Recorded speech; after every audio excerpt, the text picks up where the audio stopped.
a blessed Tuesday to us. I remember this story when I was still a student about wise kuno nga tao. And then, in relation to this gospel reading today, ningon siya nga, Ginoo, daghan man yung kang gihatag na ako. Ako anang ibalik nimo. Pero, ako anong iitsa karon ug unsay mo atos taas imo ug unsay mahulog ako. Natural, katawa na mo, kabalo mo na bago magpabili nito sa taas. No?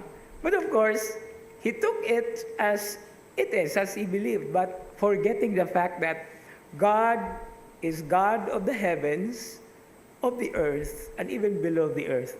So mabisag asa pa to padulong tong mga sinsilyo nga iyang gihatag, it belongs to the Lord. But that's a very different thing about the reading today. The gospel reading today is a very direct affront.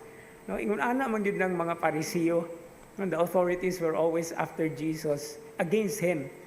And if you notice, the beginning of today's reading, gospel reading, is some Pharisees and Herodians. No? So dili lang usa ka grupo. And who are the Herodians? The Herodians are of course those who are ang katawag ana nato nga kakumplot, no? Kakahoots ni Herod, who are actually pro-Roman, no? Pro-Romans. That's why the issue here is the tax.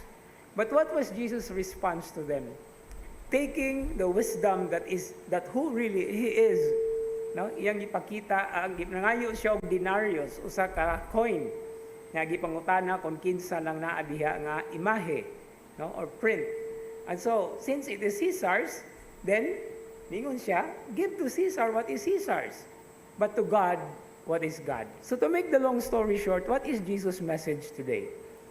If the coin contains an image of Caesar, and we give it back to Caesar because it contains the image of Caesar, what is now our point? What is now the point?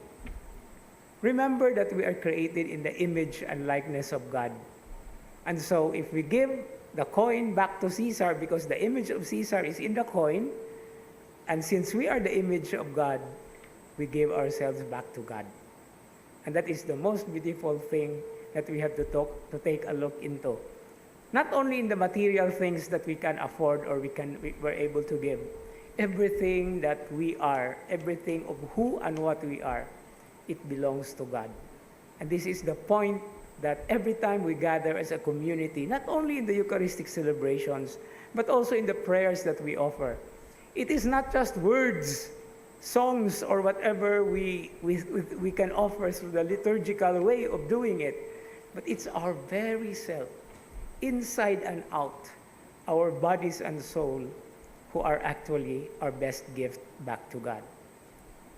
So take a look at the mirror, and what you see there belongs to God, everything, and offer it back to Him, day in and day out, wherever we are, and whatever way and time it is.